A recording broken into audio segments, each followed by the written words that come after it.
buscando una generación de vencedores. ¿Cuántos vencedores hay en este lugar? Amén. ¿Cuántos vencedores, hombres y mujeres, hay en este lugar que entienden de que el Señor nos está llamando a ser vencedores? ¿Cuánto hay acá? Voy a pedir que podamos abrir la palabra del Señor, y el tema que quiero compartirles a ustedes en esta tarde es: Dios busca vencedores. Dios busca vencedores. Y vamos a ir a la palabra del Señor, al libro de Apocalipsis, capítulo 2. Libro de Apocalipsis, capítulo 2, y vamos a leer varios versículos. Como introducción vamos a leer 7 versículos, y en estos 7 versículos habla y nombra una palabra importante. Dice: al que venciere. Diga conmigo: al que venciere. Al que venciere. 7 veces en el libro de Apocalipsis podemos encontrar esta palabra que es tan importante, que dice: al que venciere. Al que venciere. El número 7 es un número importante. El Señor, después del 6º día, Él descansó. El 7º día representa el descanso del Señor. Representa un nuevo tiempo, un nuevo comienzo. Y quiero que vayamos a Apocalipsis, capítulo 2, versículo 7.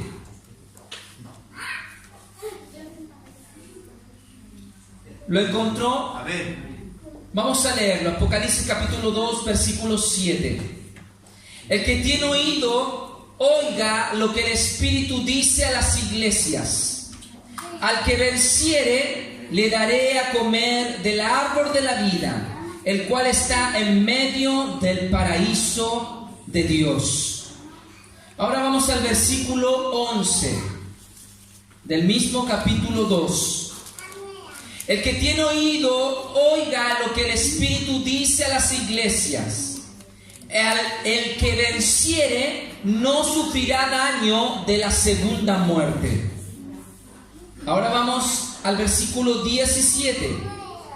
El que tiene oído, oiga lo que el Espíritu dice a las iglesias. Al que venciere, daré a comer del maná escondido, y le daré una piedrecita blanca, y en la piedrecita escrito un nombre nuevo, el cual ninguno conoce sino aquel que lo recibe. Apocalipsis 2:26. Al que venciere y guardare mis obras hasta el fin, yo le daré autoridad sobre las naciones.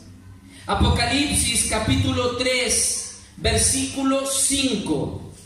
El que venciere será vestido de vestiduras blancas, y no borraré su nombre del libro de la vida, y confesaré su nombre delante de mi Padre y delante de sus ángeles. Apocalipsis 3:12. Al que venciere, yo le haré columna en el templo de mi Dios, y nunca más saldrá de allí, y escribiré sobre él el nombre de mi Dios y el nombre de la ciudad de mi Dios, la nueva Jerusalén, la cual desciende del cielo de mi Dios, y mi nombre nuevo. Apocalipsis capítulo 3, versículo 21. Al que venciere, le daré que se siente conmigo en mi trono, y yo he vencido y me he sentado con mi Padre en su trono. Amén. 7 declaraciones al que venciere. Padre nuestro que estás en los cielos, santificado sea tu nombre. Venga a nosotros tu reino y hágase tu voluntad, así como en el cielo, también en la tierra. Precioso Espíritu Santo, abre los ojos de nuestro entendimiento en esta tarde. Habla a nuestro espíritu. Espíritu Santo, habla a nuestro espíritu. En el nombre de Jesús, enmudecemos la voz de nuestro yo. Y en el nombre de Jesús, enmudecemos la voz de Satanás y lo echamos fuera de este lugar, declarando que tú eres el Señor de este lugar. Y toda incredulidad es echado fuera. Y tu espíritu habla a nuestro espíritu. En el nombre de Jesús. Amén y amén. Dios busca vencedores. Amén. Dios busca vencedores. Cuando la iglesia fracasa, Dios siempre encuentra en ella unos cuantos que han sido llamados para que sean vencedores.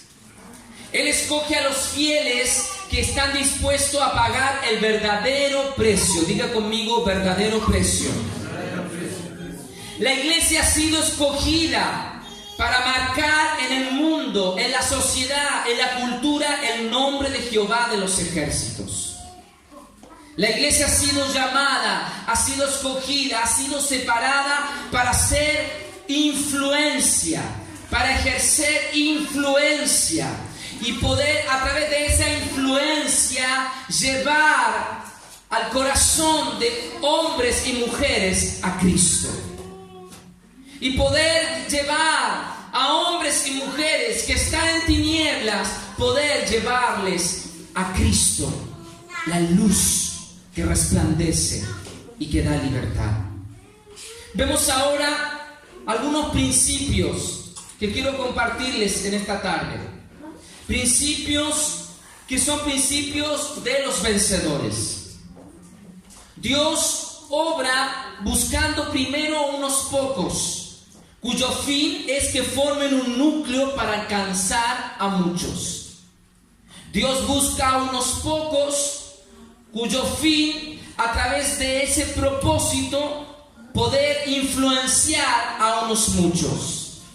Dios no comienza con muchos para llegar a pocos, sino comienza con pocos y a través de esos pocos, llenos de su presencia, ejercen influencia y pueden llegar a muchos. Los vencedores de Dios deben abandonar todo lo que sea o todo lo que le provoque o todo lo que provoque complacencia a sí mismo. Pagar el precio y permitir que la cruz de Cristo elimine todo lo que nos aleja del propósito eterno de Cristo. Es importante que usted y yo entendamos de que estamos destinados con un propósito eterno que está en el cielo. Desde antes de la fundación del mundo, cuando nuestros padres ni siquiera se conocían, Dios ya había establecido y había declarado de que usted iba a ser su hijo. Ese destino es un destino del que el cielo ha determinado y que en algún momento de la historia de nuestra vida llegamos a conocer a Jesús. Ahora, cuando uno comienza a conocer a Jesús y comienza a tener una relación con Jesús, sí o sí nos vamos a llevar o nos vamos a tener que sentir confrontados con nuestra naturaleza pecaminosa, confrontados con nuestro egoísmo, confrontados con nuestra soberbia, confrontados con nuestro orgullo. Pero es ahí que en ese proceso que comenzamos nosotros a enfrentarnos o a confrontarnos, es ahí donde comienza a manifestarse ese vencedor que hay en cada uno de nosotros. Y ese vencedor es la que la palabra de Dios nos dice de que las puertas del Hades no van a poder resistirse. ¿Por qué? Porque la generación que comienza a manifestarse es una generación poderosa que va a resistir las puertas del Hades. Vamos a Mateo capítulo 16, versículo 18.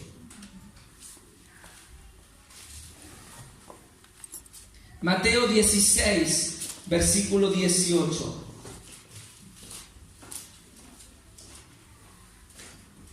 Y yo también te digo que tú eres Pedro, y sobre esta roca edificaré mi iglesia, y las puertas del Hades no prevalecerán contra ella.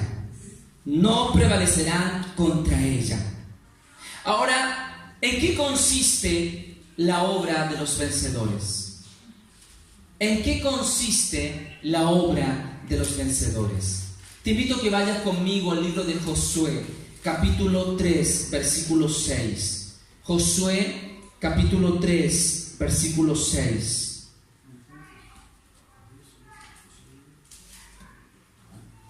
Josué, capítulo 3, versículo 6. Y luego vamos a leer el versículo 8 y el versículo 13 y el versículo 15. Mira lo que dice, 3:6. Y habló Josué a los sacerdotes diciendo: tomad el arca del pacto, pasad delante del pueblo. Y ellos tomaron el arca del pacto y fueron delante del pueblo. Josué 3:8. Tú pues mandarás a los sacerdotes que llevan el arca del pacto, diciendo: cuando la hayáis entrado hasta el borde del agua del Jordán, pararéis en el Jordán. Vayan prestando atención a cada versículo. Ahora el versículo 13.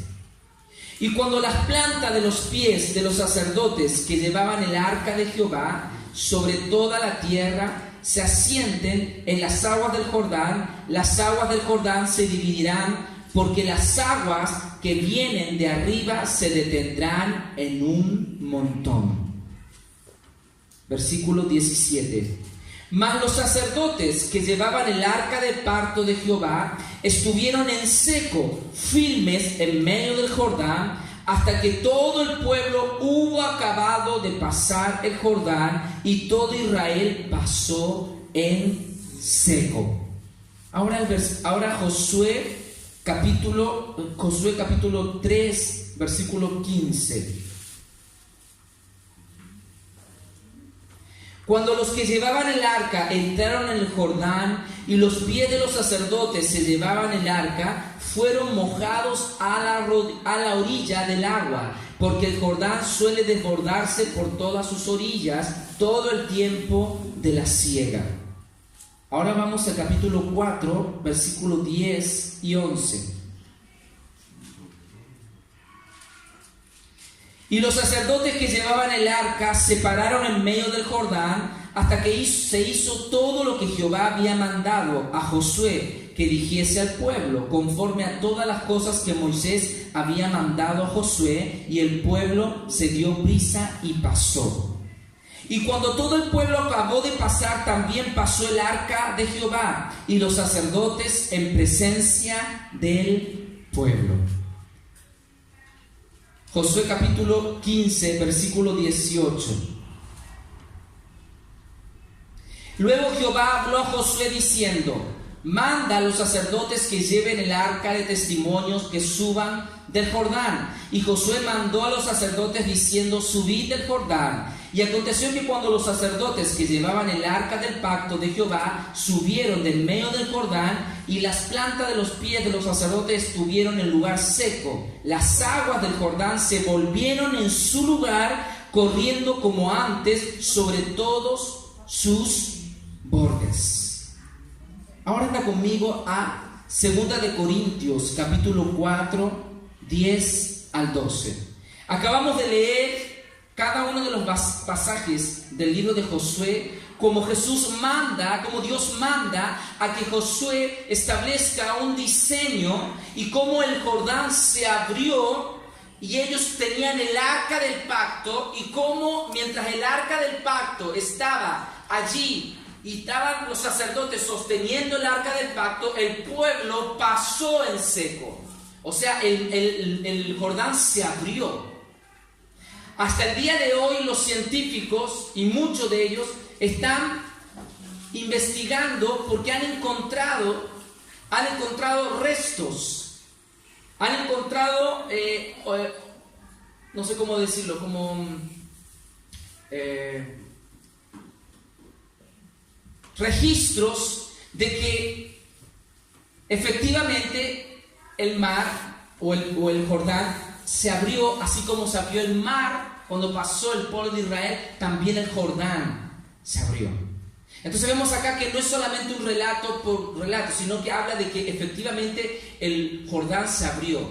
Yo me imagino como el río Calle de Valdivia, que se ve gigante y que es sumamente ancho y parece un mar. Yo me imagino que así debe haber sido el Jordán, y se abrió y pasó el pueblo de Israel de donde estaba la costanera al frente, donde hay ahí en Valdivia hay un museo, cruzó hacia allá el pueblo y se abrió el Jordán. Bueno, vemos acá una actitud importante que tuvieron los vencedores. Y esta actitud que tuvieron importante los vencedores fue: obedecieron. Digan conmigo, obedecieron. Ahora vaya conmigo a 2 Corintios 4, 10 al 12. Llevando en el cuerpo siempre todas las partes de la muerte de Jesús, para que también la vida de Jesús se manifieste en nuestros cuerpos. Porque nosotros que vivimos siempre estamos entregados a muerte por causa de ¿quién? De Jesús, para que también la vida de Jesús se manifieste en nuestra carne mortal. Digan conmigo, se manifieste en nuestra carne mortal. Entonces vemos que encontramos, al examinar estos principios, encontramos dos cosas encontramos. Número uno, encontramos que cuando todo el cuerpo fracasa, Dios escoge a unos pocos relativamente para que representen todo el cuerpo. Primero. Segundo, ¿qué encontramos? ¿Qué principio al examinar estos dos principios que acabamos de estudiar con las citas bíblicas? También encontramos que Dios llama a estos pocos para que lleven a cabo su mandamiento, de manera que por medio de ellos Él pueda más adelante alcanzar a los muchos. Vemos que acá fueron usados los sacerdotes para sostener el arca del pacto, y al sostener ellos el arca del pacto y pisar el Jordán se abrió. ¿Y quiénes pudieron pasar? El pueblo. Una vez que todo el pueblo pasó, y que tenían que haber sido a lo mejor miles y miles, pasaron, recién ahí, y ellos pasaron con el arca, recién ahí el Jordán volvió a su origen y las aguas comenzaron a moverse con normalidad. Pero imagínense por un momento cómo un río que se abra completamente y al punto que se seque la tierra. O sea, se abrió y se secó la tierra para que pasaran en seco. La palabra de Dios lo dice, pasaron en seco. Porque una cosa es que se te abra el agua y sigue un riachuelo y sigue mojándote los pies.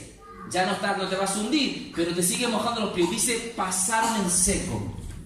Mientras los sacerdotes, que eran unos pocos, sostenían el arca del pacto, por esos pocos pasaron los muchos. No sé si vas entendiendo el principio, hacia dónde el Señor nos quiere llevar en esta tarde. Vemos acá que el principio que Dios usó fue este. Primero Jesús escoge a unos 12 como discípulos.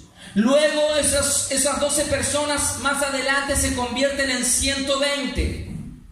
Y luego esas 120 personas nace la iglesia. Primero comienza con 12. Luego de esos 12 se multiplican en 120 que seguían a Jesús como discípulos. Y una vez que esos 120 comenzaron a seguir a Jesús, comienza y nace la iglesia. Vemos acá que Dios tiene necesidad de canales de vida para derramar por medio de ellos la vida a otros. ¿Cuántos canales hay en este lugar que están dispuestos? ¿Cuántos canales están dispuestos a ser usados por Dios para que otros puedan conocer a Jesús? ¿Cuántos están dispuestos? ¿Cuántos pueden decir, Señor, necesito que si hay que hacer algunos arreglines acá, algunas mejoras a este canal, hazlo, Señor, para que nada se filtre, nada, porque ¿qué pasa cuando hay filtración y hay agua? El agua va a buscar la filtración y se va a perder el agua, pero si está todo en buenas condiciones, esa agua va a fluir y nada se va a perder. El propósito de Dios es que no haya filtraciones en nuestra vida. Es que no haya filtraciones, para que cuando fluya el poder de Dios, para que cuando fluya el amor de Dios, todo pase. Así como salió del cielo, pasó por nosotros, nada se pierda y llegue a su destino. Y ese destino es la vida eterna. Amén. Entonces vemos ¿qué es la pregunta que nos tenemos que hacer en esta tarde? ¿Qué es lo que hace el vencedor? ¿Qué es lo que hace el vencedor? Diga conmigo, ¿qué es lo que hace el vencedor? Una de las características son que pasa por la muerte para que otras personas experimenten la vida. Un vencedor permite que la muerte, permite que el cambio, permite que la transformación pase por uno, porque a través de ese cambio y de esa muerte que es en Cristo, muchos experimenten la vida. Y es ahí donde se pone el versículo que acabamos de leer al principio: al que venciere. Porque no es fácil negarse a sí mismo. No es fácil. No es fácil negarse a nuestro yo. No es fácil negarse a nuestros deseos, para que a través del negarme yo, otros puedan disfrutar. No es fácil. El amor de Cristo, el verdadero amor de Cristo, es aprender a salir del estado de comodidad para que otros puedan disfrutar. Ahora pregunto, ¿cuánto estamos dispuestos a salir muchas veces de nuestro estado de comodidad para que otros lo disfruten? Amén. Ese es el amor, ese es el verdadero amor de Cristo. El verdadero amor de Cristo no es, sí, yo te amo, yo te amo, yo te amo. El verdadero amor es salir de mi estado de comodidad para que otros puedan disfrutar. Eso significa, es negarme. Ahora, Dios hace pasar por sufrimientos y dolores antes de que pueda haber vida en los demás. Dios hace que sus vencedores vean la verdad y la demuestren en sus propias vidas, y entonces están en condiciones de llevar a muchos a la obediencia de esta verdad. Ahora, Dios selecciona a los vencedores, y hay una selección, y quiero que vayas conmigo a Josué capítulo 6, versículo 1 al 6.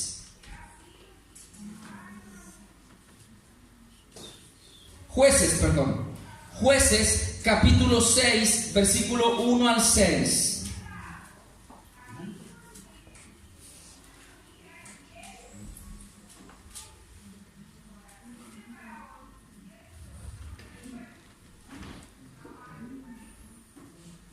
Y mira lo que dice Jueces capítulo 6, versículo 1 al 6. Los hijos de Israel hicieron lo malo ante los ojos de Jehová, y Jehová los entregó en mano de Madián por 7 años. Y la mano de Madián prevaleció contra los contra Israel, y los hijos de Israel, por causa de los madianitas, se hicieron cuevas en los montes y cavernas y lugares fortificados. Pues sucedía que cuando Israel había sembrado, subían los madianitas y amalecitas, y los hijos del oriente contra ellos subían y los atacaban. Y acampando contra ellos destruían los frutos de la tierra hasta llegar a Gaza, y no dejaban que comer en Israel ni ovejas, ni bueyes, ni asnos.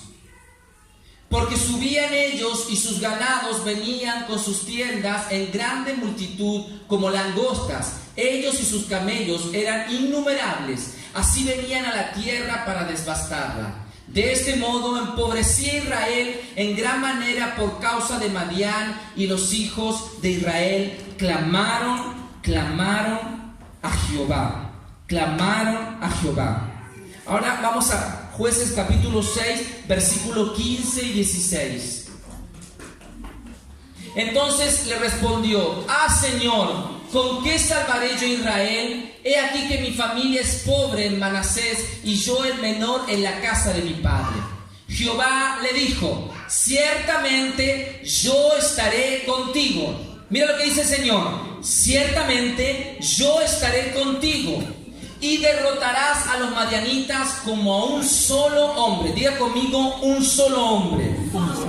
Ahora vaya conmigo a Jueces capítulo 22 y 24. 22 y 24. Viendo entonces Gedeón que era el ángel de Jehová, dijo: Señor Jehová, que he visto al ángel de Jehová cara a cara.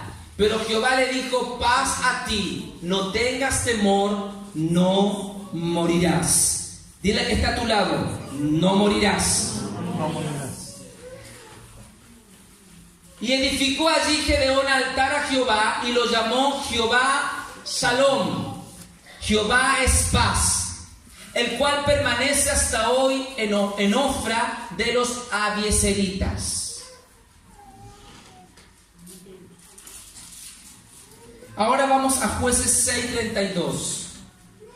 Estamos viendo la historia de Gedeón y cómo fueron seleccionados los soldados para poder vencer a este pueblo. Aquel día Gedeón fue llamado a Jerobbaal, esto es contienda, Baal contra él, por cuanto derribó su altar. Pero todos los madianitas y amalecitas y los de oriente se juntaron a una, y pasando acamparon en el valle de Jezreel. Ahora vamos a Jueces 34 y 35. Entonces el Espíritu de Jehová vino sobre Gedeón, y cuando éste tocó el cuerno, mira lo que dice: cuando éste tocó el cuerno, los abiezeritas se reunieron con él, y envió mensajeros por todo Manasés, y ellos también se juntaron con él. Asimismo envió mensajeros a Aser, a Zabulón, a Neftalí, los cuales salieron a encontrarles. Ahora Jueces capítulo 7, versículo 2 al 7. Jehová dijo a Gedeón: el pueblo que está contigo es mucho para que yo entregue a los madianitas en su mano. No sea que alabe Israel contra mí diciendo: mi mano me ha salvado. Ahora pues haz pregonar en oídos del pueblo diciendo: quien tema y se entristezca, madrugue y devuélvase desde el monte de Galad. Y se devolvieron de los del pueblo 22,000 y quedaron 10,000. Imagínate, eran 22,000 los que estaban con Gedeón y quedaron solamente 10,000. Continuemos. Y Jehová dijo a Gedeón, versículo ahora 6 y 7. Y fue el número de los que lamieron, llevando el agua con la mano a su boca, 300 hombres. Y todo el resto del pueblo se dobló sobre sus rodillas para beber las aguas. Entonces Jehová dijo a Gedeón: con estos 300 hombres, que lamieron el agua, os salvaré y entregaré a los madianitas en tus manos. Y váyase toda la demás gente, cada uno a su lugar. Mira la actitud. Por una actitud diferente, solo fueron 300. De los 10,000, solo 300 fueron los que tuvieron la actitud correcta.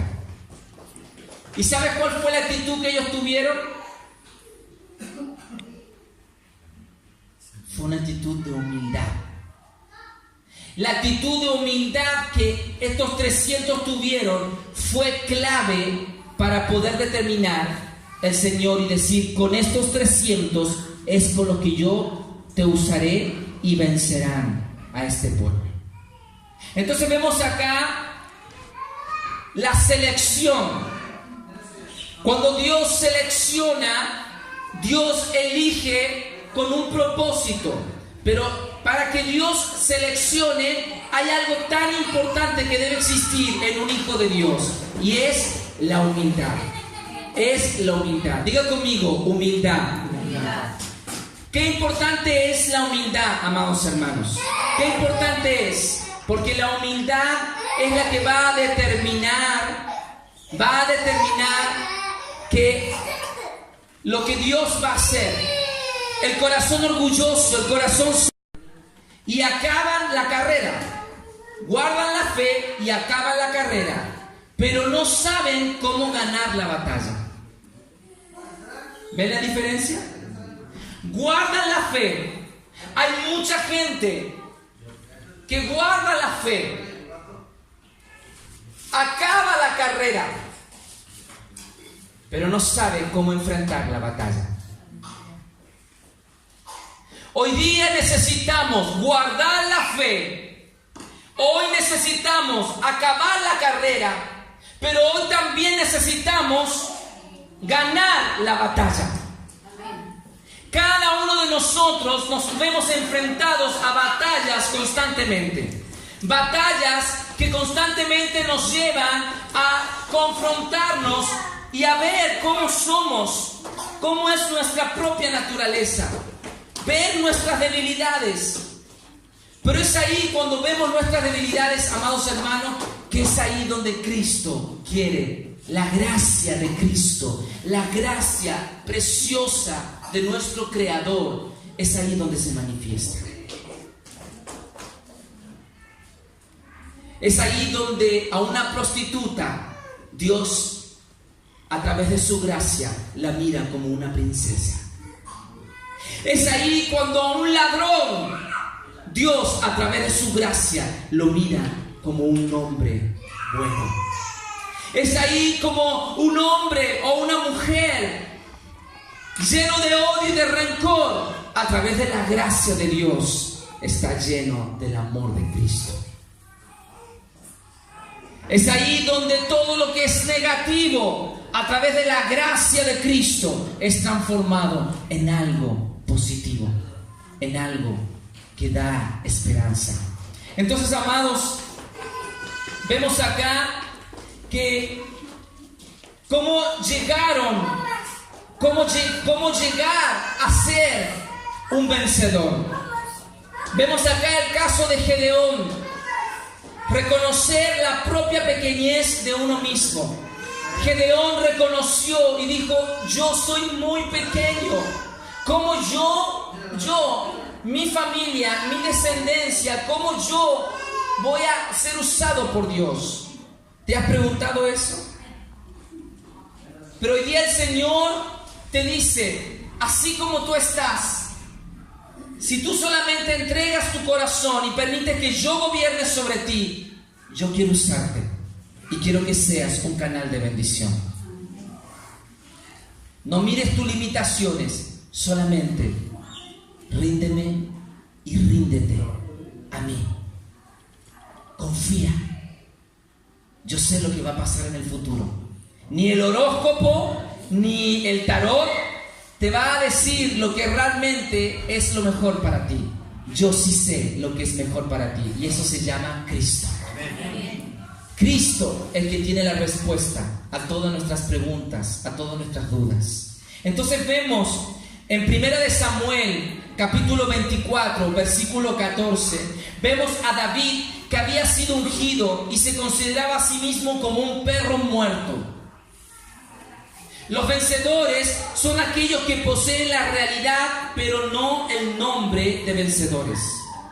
Presta atención. Los vencedores son aquellos que poseen la realidad, pero no el nombre de vencedores.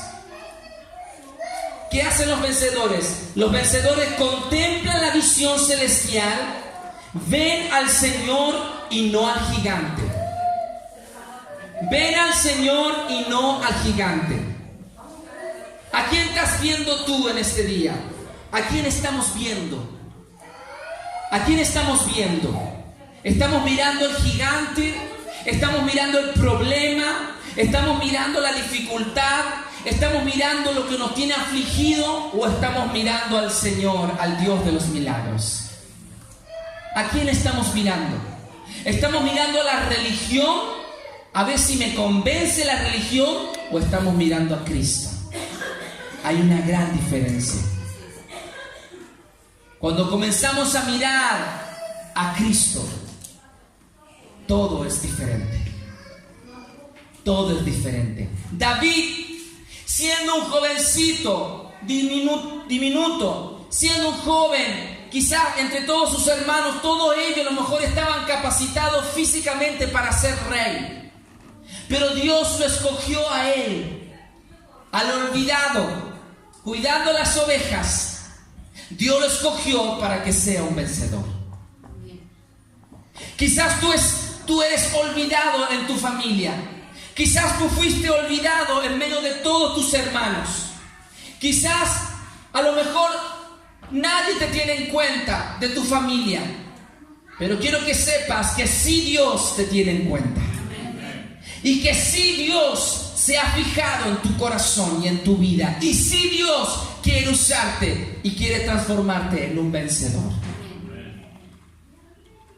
Vemos, amados hermanos, que los vencedores no desobedecen a la visión.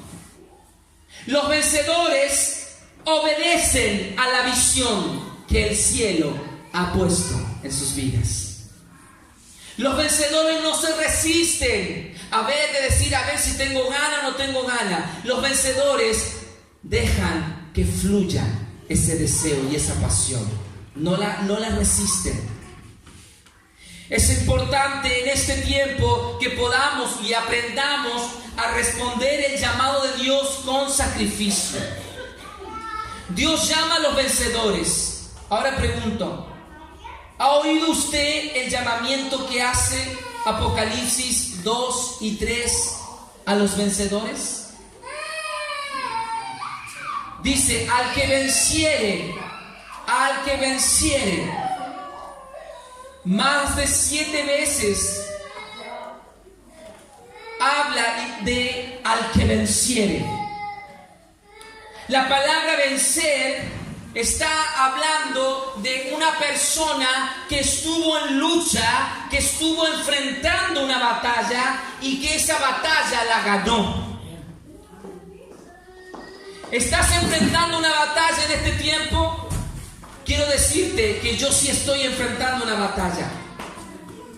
Y estamos en esa lucha. Y el Señor nos está diciendo, yo estoy contigo.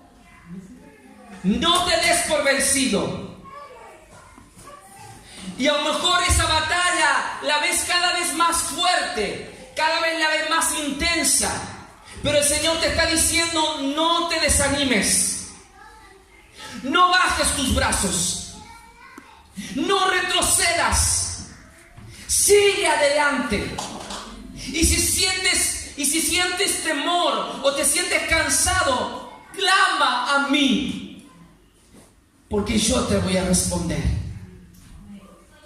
Si te sientes cansado, yo te doy nuevas fuerzas como el búfalo.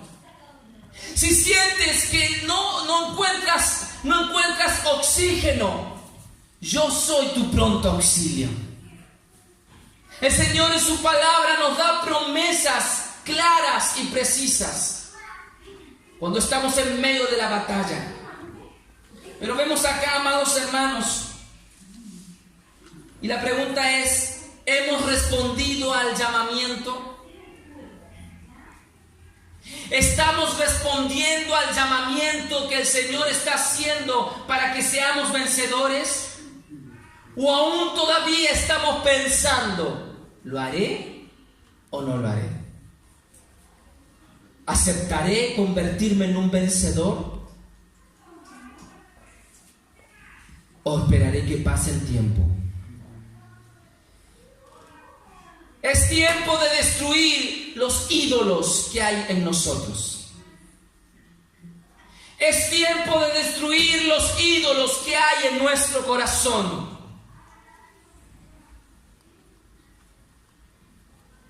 Es tiempo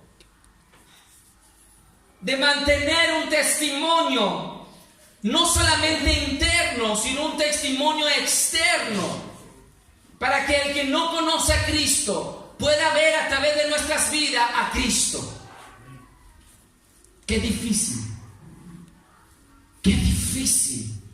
pero es posible. El mundo necesita ver a Cristo a través de nosotros. No necesita ver una religión. No necesita ver una religión.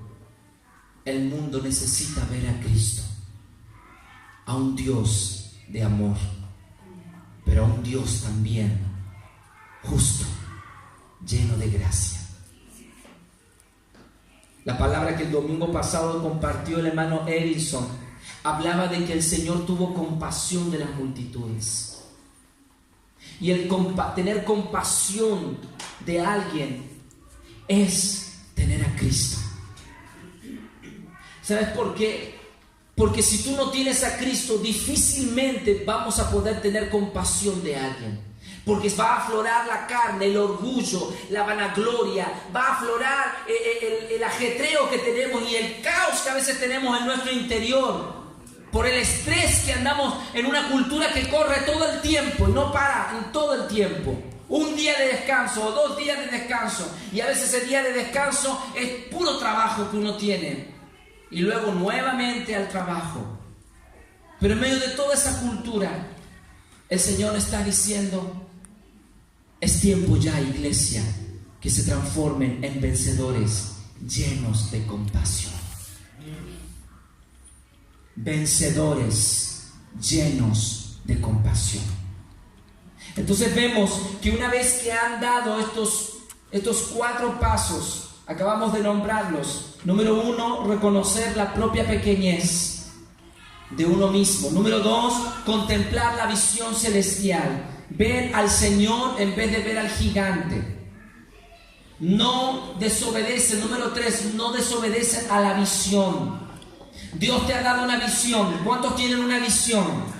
¿Cuántos tienen un propósito en su vida? ¿Cuántos saben que hay un propósito en su vida? No pueden hacerse los lesos, pero saben que hay un propósito. El Señor le está diciendo, sé obediente a ese propósito que el Señor te dio. Ya no te resistas más. Todos estamos llamados con un destino sobrenatural y poderoso por Dios. Número 3, no desobedezcan a esa visión, a ese propósito. Número 4, destruye los ídolos. El ídolo del orgullo, de la vanagloria, el ídolo de la soberbia, el ídolo de la falta de fe, el ídolo de la falta de perdón, el ídolo de la maledicencia, de estar constantemente hablando maldiciones. Destruye esos ídolos. Todo lo que nos aleja de Dios son ídolos que nosotros mismos le damos lugar. Y ese lugar no les corresponde, le corresponde al Espíritu Santo. Amén. La vida de los vencedores. Colosenses capítulo 1, versículo 24. Colosenses capítulo 1, versículo 24. Dios le dio a Gedeón 300 hombres e hizo que fuesen como un cuerpo unido. 300 hombres se transformaron en un cuerpo unido. Estos 300 hombres anularon su carne y sus impulsos para rendirse a Dios y a la voluntad. Estos 300 hombres dijeron: estamos dispuestos a batallar por Cristo, estamos dispuestos a batallar por nuestro pueblo y vamos a vencer, porque primero sabían de que Dios estaba con ellos. Logran la unidad del Espíritu Santo. Cuando están estas características, sí o sí se va a manifestar la unidad del Espíritu Santo. Y cuando hay unidad del Espíritu Santo, entonces el Espíritu Santo puede moverse y el poder de Dios se manifiesta. Cuando hay división, no puede moverse el Espíritu Santo. Es tiempo que la iglesia comience a moverse en la unidad del Espíritu, en la unidad del cuerpo, con un mismo sentir, sujetos y gobernados por el Señor. ¿Es posible? Es posible. Los relatos del Nuevo Testamento se relacionan especialmente con encuentros y no con obras. La vida de los vencedores es una vida que va de victoria en victoria. Diga conmigo, de victoria en victoria.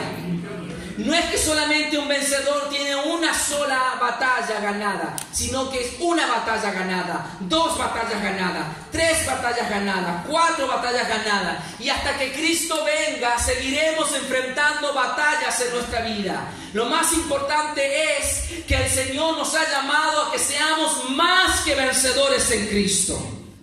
Y usted debe convencerse y creer que es un llamado a ser un vencedor y no un fracasado. Las armas de los vencedores. Vemos que vencen estas armas al enemigo. ¿Saben cuáles son las armas? La sangre de Cristo, la sangre del Cordero. Es una de las armas importantísimas que todo vencedor debe usar. En primer lugar, la vida natural se aparece en la sangre de Cristo, y por eso Satanás no puede ya obrar en nosotros, porque está la sangre de Cristo obrando en nosotros.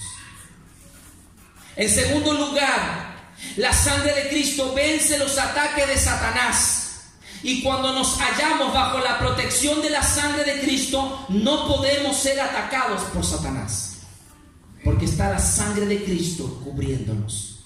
En tercer lugar, la sangre de Cristo es la respuesta a las acusaciones que el enemigo constantemente está tirando, dardos a tu mente y a mi mente.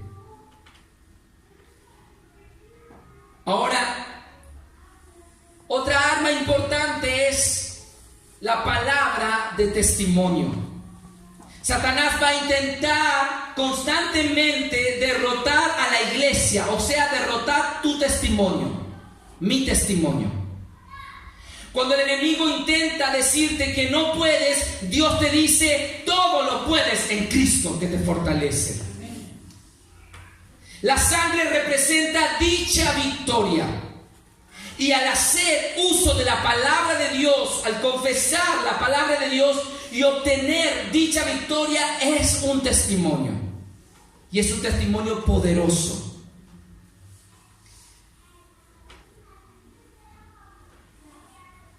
Qué importante es tener un corazón humilde. La humildad. Una de las características y una de las armas importantes.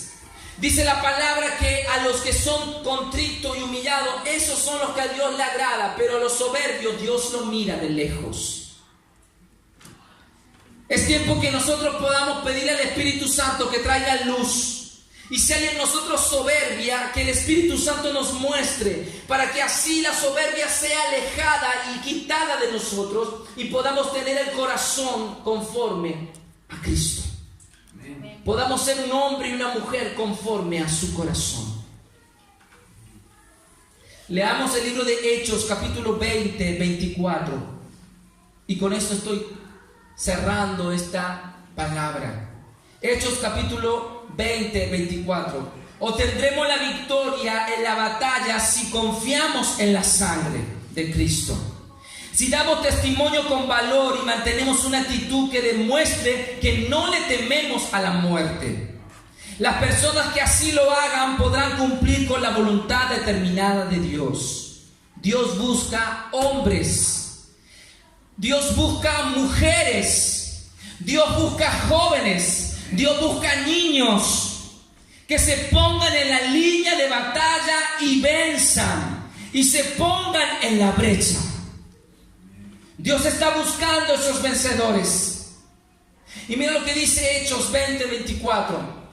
Pero de ninguna cosa hago caso, ni estimo preciosa mi vida